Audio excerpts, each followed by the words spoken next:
Que Dios te bendiga, que Dios te guarde grande y poderosamente en este hermoso día que Él mismo Dios nos regala. Hoy quiero compartir con todos y cada uno de ustedes una recopilación de revelaciones y conocimientos que he ido adquiriendo, ¿verdad?, en el transcurso de los años en los caminos del Señor. Parte de lo que voy a narrar o voy a contar me fue revelado en un día de retiro en el Señor, ¿verdad? Y allí surgieron muchas informaciones que recopilé y que quiero compartir con ustedes. Una pregunta que puede ser un poco chocante para muchos, no es la intención de apalear ni de golpear a nadie con estas palabras, sino más bien que nos sirvan. A mí ya me sirvieron de reflexión en nuestro caminar cristiano. ¿Realmente nos hemos arrepentido de todos nuestros pecados? ¿Nos hemos metido profundamente en intimidad con el Espíritu Santo de tal manera que Él nos guía a recordar todos esos asuntos del pasado que, aun habiéndonos arrepentido, nos hagan vivir atados en algunas áreas de nuestras vidas y que esas raíces de prácticas y costumbres tan arraigadas en nuestra vida anterior quieran reverdecer y resucitar en nosotros al viejo hombre? Es una pregunta que todos debemos hacernos.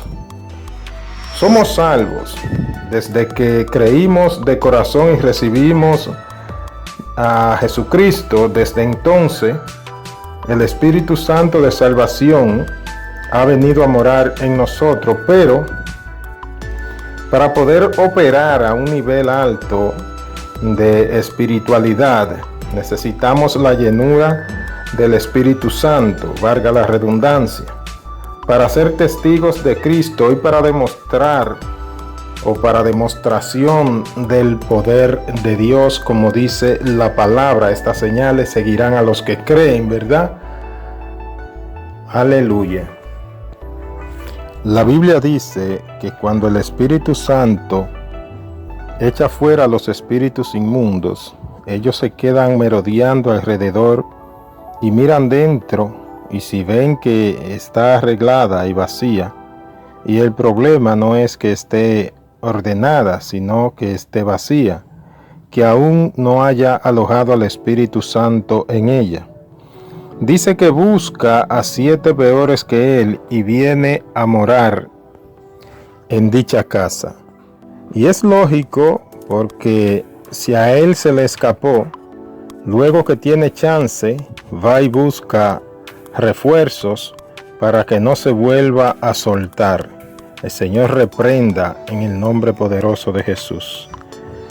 Por esto, la necesidad de procurar la plenitud del Espíritu Santo para que desaloje cualquier coroto que pueda persistir, arranque cualquier raíz que quiera retoñar y asfixie todo intento de respiro del viejo hombre en el nombre poderoso de Jesús.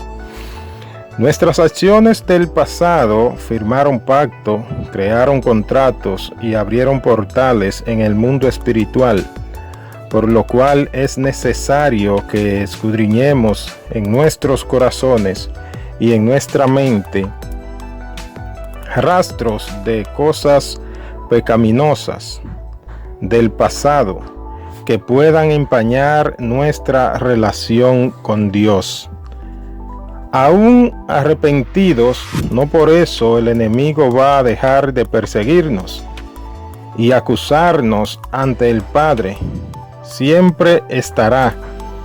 El Señor los reprenda, tratando de hacer retroceder y recordar, incluso contar sarcásticamente ese pasado, tratando de ver alguna reacción emotiva para tener de qué acusarnos ante el Padre. Cuidado, cuidado, mucho cuidado. Nuestro pasado debe ser contado y recordado solo como testimonio de cómo y de dónde Dios nos rescató, para dar esperanza a otros que estén pasando situaciones similares, para mostrarles que para Dios no hay imposible. Dejémonos guiar por el Espíritu Santo. No forcemos nuestra voluntad sobre la suya. Hay dos cosas que debes saber de este amigo. Primero, nunca se irrita. Segundo, él habla en tono bajo. Y una tercera, él es sensible a la adoración. Y si se quiere una cuarta, es incompatible con el pecado. Y una quinta, se contrista cuando le ofendemos. Cualquier mala acción hacia otros o hacia nosotros mismos lo aleja. Él siempre tiene la razón. Él te advierte, pero no te obliga. Tú lo alejas, pero no se va. Él quiere ser tu amigo y su única condición es que se lo permitas. Su plan es ayudarte a alcanzar la plenitud del gozo y la paz de Dios. Es posible que en tus años de cristiano no haya visto grandes milagros o recibido grandes bendiciones. Oras, asiste al templo, ofrendas, lee la Biblia normal, como todo buen creyente, pero nada pasa. Ni en ti, ni en tu familia, ni en tu congregación. La iglesia no crece, nadie se convierte, y si lo hacen, no permanecen o terminan cayendo en la rutina. Ora, va al templo, ofrende, lee la Biblia, etcétera, etcétera. Eres salvo y eso está bien. Seguro que está bien. Pero si hay más, ¿por qué conformarse con solo eso? O sea, y la gran comisión, y las promesas, y las señales que seguirían a los que creyeran, y la manifestación del poder, y dónde están estas y muchas otras cosas que el Padre nos ofrece, y Él no es hombre para mentir, ni hijo de hombre para arrepentirse. ¿Te has preguntado, ya yo lo hice, si estoy haciendo algo mal o hay algo malo en mí?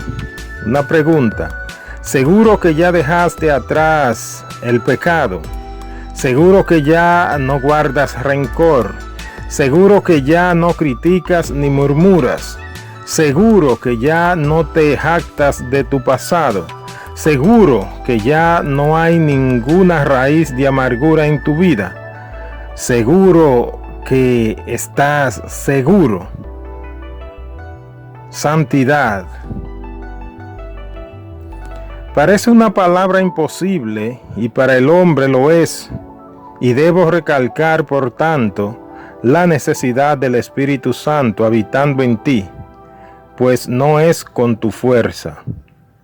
El mundo perece, está en intensivo, entubado, y dichos tubos se mueven como tentáculos, tratando de encontrar una fuente de vida, un estanque de aguas vivas, una fuente de luz para saciar su hambre y salir de la agonía, pero nada. Y de repente ve un cartel que dice: sal de la tierra y luz del mundo. Se anima a entrar, pero solo para ver que la sal perdió su sabor y la luz es solo un pabilo que apenas husmea.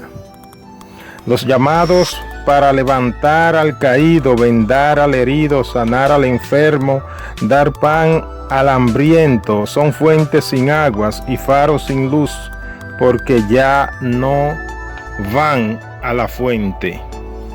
Ya no van al depósito a llenar sus vasijas. Qué decepción para el hambriento que el encargado de repartir el pan no esté cumpliendo con su deber solo por no ir a buscarlo, aún estando disponible. mientras el mundo agoniza de tanta necesidad de un poco de alimento espiritual. Cada cierto tiempo se levantan algunos y van al monte a buscar el maná del cielo, pero no soltaron sus amarras emocionales, pasionales, económicas, mundanales, tradicionales, entre otras. Y estas, como un barco atado al muelle, no les permitió alejarse del puerto. Lo más triste es que no saben que están ligados, por eso no se desligan. Se aferran inconscientemente a herencias de maldiciones ancestrales, pero siguen hasta la tercera y cuarta generación, porque sus antepasados aborrecieron a Dios. ¿Realmente los demonios pueden poseer a un creyente? ¿O no pueden poseer a un creyente? Pero sí pueden atormentarlo. Por eso el Señor dijo en una ocasión a sus discípulos: el enemigo los ha pedido para zarandearlos, pero yo he orado al Padre para que su fe no falte. Note que Jesús no dijo para que no reciban los azotes. Los azotes de todos modos van, solo que serían fortalecidos para resistir. Es posible que tus 2 padres, 4 abuelos, 8 bisabuelos y 16 tatarabuelos, al menos uno de ellos haya cometido alguna falta que abriera un portal en el mundo espiritual, algún ritual, alguna celebración que firmara algún edicto en el mundo espiritual, un pacto con demonio a través de brujería, santería, hechicería, idolatría, etc. Ellos, los demonios, el Señor los reprenda, reclamarán ese derecho ante el Padre y pedirán un permiso para atacar tu integridad, tanto material como espiritual. Esto es más profundo de lo que podemos muchas veces comprender. Eres salvo, pero no eres feliz. No vive a plenitud, no disfruta de intimidad con Dios, no lleva frutos, no ganas almas. En resumen, no puedes exhibir ni manifestar los dones del Espíritu. Eres salvo, pero vives en derrota. En vez de ayudar, necesitas que te ayuden. En vez de expandir el reino, lo estanca. Y de tiempo en tiempo, como con los jueces de Israel, surge alguno que sube a los montes y baja con la unción y muestra la gloria de Dios y se manifiestan los dones, pero en un corto lapso de tiempo se le olvida que él solo es la vasija, que no es el dueño del contenido. Se le olvida que el contenido se agota y jamás regresa a la fuente. Se le olvida mientras fluye que podía recibir beneficios pero no cogerse la gloria. Se le olvida que es una vasija de barro que está en la mano del Señor y que si el Señor lo suelta, y claro que lo suelta, se va a hacer pedazos. Luego que se ven secos, agrietados y solos, quieren vivir de la gloria pasada y predican: cuando yo estuve en Pérez, se sanaron 10, se convirtieron 50 y la gloria se manifestó. Y yo pregunto, ¿y qué pasó que ya no se manifiesta? Y comienzan a profetizar por lo que ven y por interés, y dicen: esta iglesia va a crecer, pero no ve que no ha crecido en 10 años porque hay pecado. Y dicen: el Señor te lleva a las naciones, pero les recuerdo que Haití es una nación, Nueva Guinea en África o los países musulmanes también son naciones. Y dicen a los adoradores: el Señor unge tu garganta y expande tu ministerio, pero no ve que solo quieren exhibirse, que no adoran, solo cantan para mostrar su hermosa voz. La Biblia dice que los mentirosos no entran al cielo. Y si yo doy profecías de parte del Señor, y dicha profecía no se cumple por cuanto realmente no era revelada por Dios, ¿eso en qué me convierte? La Biblia dice que por cada palabra ociosa que salga de nuestra boca daremos cuentas a Dios. ¿Qué es el ocio? Descanso, relajación. Pues mucho cuidado con lo que digas en esos momentos de relajo, porque en el mundo espiritual no se relaja. Hay un enemigo al acecho buscando fallas en los hijos de Dios para tener de qué acusarnos. Fue de relajo, pero lo dijo. Fue de relajo, pero lo hizo. Fue de relajo, pero lo pensó. Y si lo pensó es porque está en él. Igual que aunque no fue en serio, pero lo dijo, es porque aún está en él, aún lo recuerda. ¿No será que aún lo desea? Porque dice el enemigo, no me dejas probarlo para ver si en verdad es puro, si en verdad lo superó, si en verdad es digno de ti, Señor. O quizás aún hay algo mío en él, y si hay algo mío, tengo derecho en él. Dice el enemigo, el Señor lo reprenda en el nombre poderoso de Jesús. Todo eso por un relajo. Así de estricto es el mundo espiritual y aún más. Entonces, ¿cómo podemos vivir con tantas restricciones? La verdad es que no podemos, pero hay alguien que puede por nosotros, el Espíritu Santo. Por eso, en ningún momento, en ningún lugar, ni a ninguna hora, debemos separarnos de Él.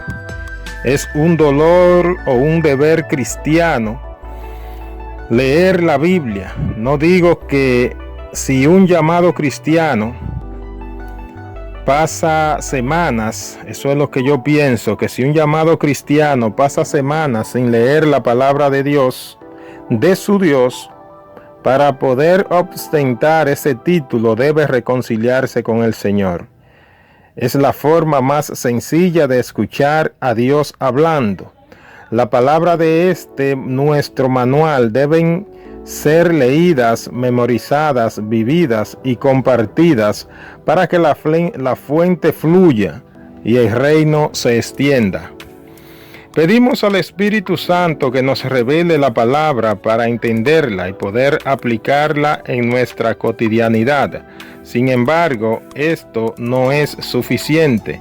También debe haber búsqueda de la presencia del Espíritu Santo en nuestras vidas, porque si no, no nos convertimos en fariseos que conocían la palabra, que conocían toda la ley, pero no tenían revelación de ella. Y cuando vino aquel Jesús, de quien hablaba la palabra, que ellos conocían, entonces a él no lo conocieron. Hay que leer, orar y ayunar para que no solo conozcamos la palabra de Dios, sino que también conozcamos al Dios de la palabra. Que Dios le bendiga, que Dios le guarde poderosamente en el nombre poderoso de Jesús. Espero que estas palabras sean de gran ayuda para su vida como lo han sido para la mía. Amén. Dios le bendiga más.